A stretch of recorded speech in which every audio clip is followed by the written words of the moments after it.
வணக்கம். நீங்கள் இணைந்திருப்பது உதயன் டிஜிட்டல் வலையொலியின் பிரதான செய்திகளுடன். செய்தி தொகுப்பு உதயன் டிஜிட்டல் செய்தி பிரிவு. செய்திகளுடன் இணைந்திருக்கும் நான் லிஷா தரணீஸ்வரன். மன்னார் விடத்தல் தீவு பகுதியில் உள்ள ராணுவ முகாமில் சுமார் 25 ராணுவ வீரர்கள் காய்ச்சலால் பாதிக்கப்பட்டுள்ளதாக ராணுவம் தெரிவித்துள்ளது.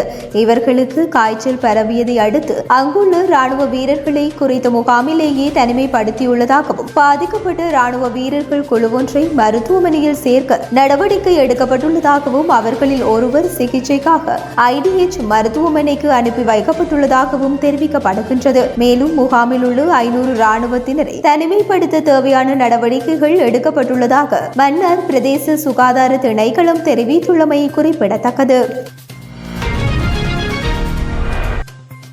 புதிய அரசாங்கத்தின் புதிய அமைச்சரவை இன்று காலை 10 மணிக்கு ஜனாதிபதி அனுரகுமார திசநாயக்க முன்னிலையில் பதவி பிரமாணம் செய்துள்ளனர். அதன்படி 21 அமைச்சர்கள் இன்று ஜனாதிபதி அனுரகுமார திசநாயக்க முன்னிலையில் பதவி பிரமாணம் செய்து கொண்டனர். அதற்கமைய மீண்டும் பிரதமராக ஹரணி அமரசூரிய நியமிக்கப்படவுள்ள அதேவேளை அவர் கல்வி, உயர் கல்வி மற்றும் தொழிற்கல்வி அமைச்சராகவும் ஜனாதிபதி முன்னிலையில் பதவி பிரமாணம் செய்து கொண்டுள்ளார். இதேவேளை புதிய அரசாங்கத்தின் வெளிநாட்டு அலுவல்கள், வெளிநாட்டு வேலை வாய்ப்பு மற்றும் சுற்றுலாத்துறை அமைச்சராக விஜித ஹேரத்தும், பொது நிர்வாகம், மாகாணம் மற்றும் உள்ளூராட்சி மன்றங்களின் அமைச்சராக சந்தன அபேரத்னவும், நீதி, தேசிய ஒருமைப்பாட்டு அமைச்சராக சட்டத்தரணி கர்சன நாணயக்காரவும் ஜனாதிபதி முன்னிலையில் சற்று முன்னர் பதவி பிரமாணம் செய்து கொண்டார். மேலும் சரோஜா சாவித்ரி போல்ராஜ் மகளிர் மற்றும் சிறுவர் விவகாரம் அமைச்சராகவும், லால்காந்த கமத்தொழில், கால்நடை வளங்கள், காணி மற்றும் நீர்ப்பாசன அமைச்சராகவும், அனுர கருணாதிலகு நகர அபிவிருத்தி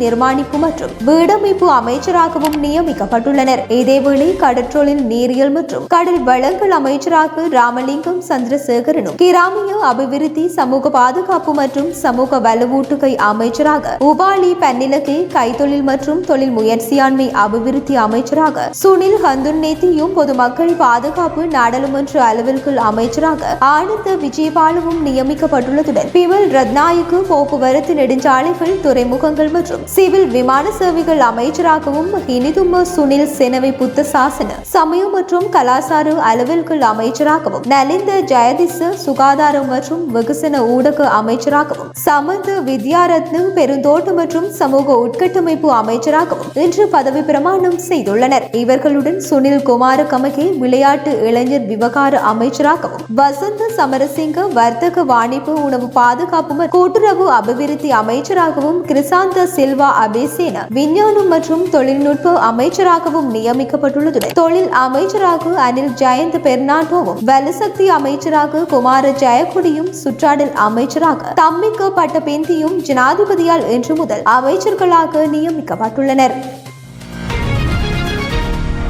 இலங்கைக்கு வருகை தந்துள்ள சர்வதேச நாணய நிதியத்தின் பிரதிநிதிகள் குழு முதலாவதாக மத்திய வங்கி அதிகாரிகளை சந்தித்து கலந்துரையாட உள்ளதாக தெரிவிக்கப்படுகின்றது. அதற்கமைய குறித்த பிரதிநிதிகள் இன்று மத்திய வங்கி பிரதிநிதிகளை சந்தித்து கலந்துரையாடியுள்ளதுடன் கலந்துரையாடலின் பின்னர் ஜனாதிபதி மற்றும் புதிய அரசாங்கத்தின் அமைச்சர்களை சந்திப்பதற்கும் திட்டமிட்டுள்ளதாக தெரிவிக்கப்பட்டுள்ளது. மேலும் குறித்த பிரதிநிதிகள் குழு ஊடகவியலாளர் சந்திப்பொன்றை மேற்கொண்டு விரிவாக்கப்பட்ட கடன் வசதியின் 3வது மதிப்பாய்வு தொடர்பான முன்னேற்றம் குறித்து தெரிவிக்க உள்ளனர். விரிவாக்கப்பட்டு கடன் வசதி தொடர்பான 3வது மீளாய்வுக்காக சர்வதேச நாணய நிதியத்தின் பிரதிநிதிகள் குழு நேற்று நாட்டை வந்தடைந்தது. இந்த பயணத்தின் பின்னர் சர்வதேச நாணய நிதியத்தின் விரிவாக்கப்பட்ட கடன் வசதியின் 4வது தவணை இலங்கைக்கு வழங்கப்பட உள்ளதாகவும், சர்வதேச நாணய நிதியம் 4 வருட கால நீட்டிக்கப்பட்ட கடன் வசதியின் கீழ் இலங்கைக்கு 2.9 பில்லியன் அமெரிக்க டாலரை கடனாக வழங்க திட்டமிட்டுள்ளதாகவும் தெரிவிக்கப்பட்டுள்ளது.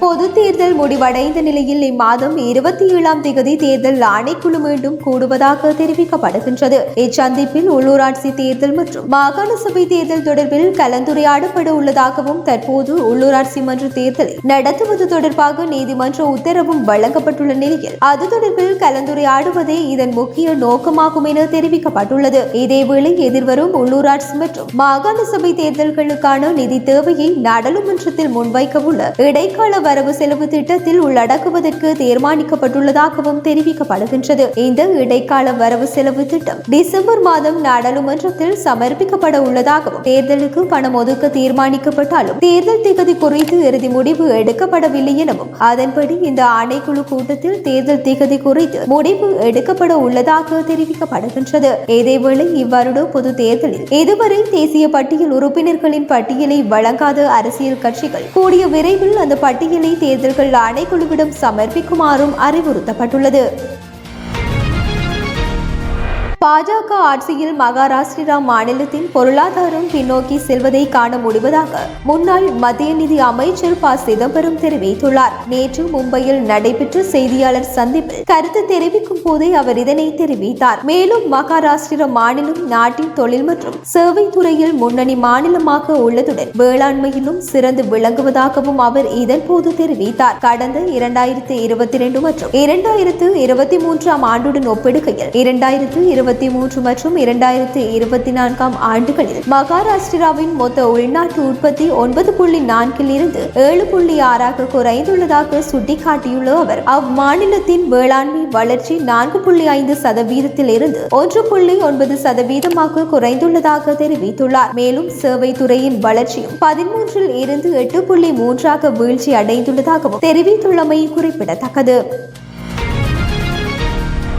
லெபனான் சிவில் பாதுகாப்பு மையத்தின் மீதான இஸ்ரேலிய தாக்குதலை ஐநாவின் உலக சுகாதார அமைப்பின் தலைவர் டெட்ரோஸ் அதானோம் கெப்ரேயஸ் வன்மையாக கண்டித்துள்ளார். லெபனான் சிவில் பாதுகாப்பு மையத்தின் மீதான தாக்குதலில் சுமார் 12 துணை மருத்துவர்கள் உயிரிழந்துள்ளதாக தெரிவிக்கப்பட்டுள்ளது. கடந்த 24 மணித்தியாலங்களில் மாத்திரம் லெபனான் மீது இஸ்ரேல் மேற்கொண்ட தாக்குதலில் 59 பேர் உயிரிழந்துள்ளதுடன் 182 பேர் காயமடைந்துள்ளனர். லெபனானில் காசா மீதான போர் ஆரம்பமானதிலிருந்து இஸ்ரேலிய தாக்குதல்களில் சுமார் 3445 பேர் உயிரிழந்துள்ளதுடன் 14க்கும் மேற்பட்டோர் காயமடைந்துள்ளனர். இதேவேளை கடந்த 24 மணித்தியாலங்களில் மாத்திரம் 28 பலஸ்தீனியர்கள் உயிரிழந்துள்ளதுடன் 120க்கும் மேற்பட்டோர் காயமடைந்துள்ளனர். மேலும் வடக்கு காசா மீதான இஸ்ரேலின் முற்றுகை தொடர்வதாக சர்வதேச ஊடகங்கள் செய்தி வெளியிட்டுள்ளதுடன் இஸ்ரேல் ஹமாஸ் மோதலால் 43,000க்கும் அதிகமான பலஸ்தீனியர்கள் உயிரிழந்துள்ளதுடன் 1,00,000க்கும்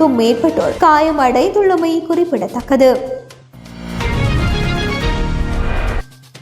நியூசிலாந்து மற்றும் இலங்கை அணிகளுக்கு இடையிலான இரண்டாவது ஒருநாள் சர்வதேச கிரிக்கெட் போட்டியில் இலங்கை அணி 3 இலக்குகள் வித்தியாசத்தில் வெற்றி பெற்றுள்ளது. கண்டி பல்லேகலை சர்வதேச விளையாட்டரங்கில் இடம்பெற்ற இப்போட்டி மழை காரணமாக 47 பந்து பரிமாற்றங்களாக மட்டுப்படுத்தப்பட்டிருந்தது. அதன்படி போட்டியின் நாணய சுழற்சியில் வெற்றி பெற்ற இலங்கை அணி முதலில் களத்தெடுப்பை தேர்வு செய்தது. அதற்கமைய முதலில் துடுப்படுத்தாடிய நியூசிலாந்து அணி 45.1 பந்து பரிமாற்றங்களில் சகல இலக்குகளையும் இழந்து 209 ஓட்டங்களை பெற்றுக் கொண்டது. 210 என்ற வெற்றி இலக்கை நோக்கி துடுப்பெடுத்தாடிய இலங்கை அணி 46 பந்து பரிமாற்றங்கள் நிறைவில் 7 இலக்குகளை இழந்த நிலையில் வெற்றி இலக்கை அடைந்துள்ளது.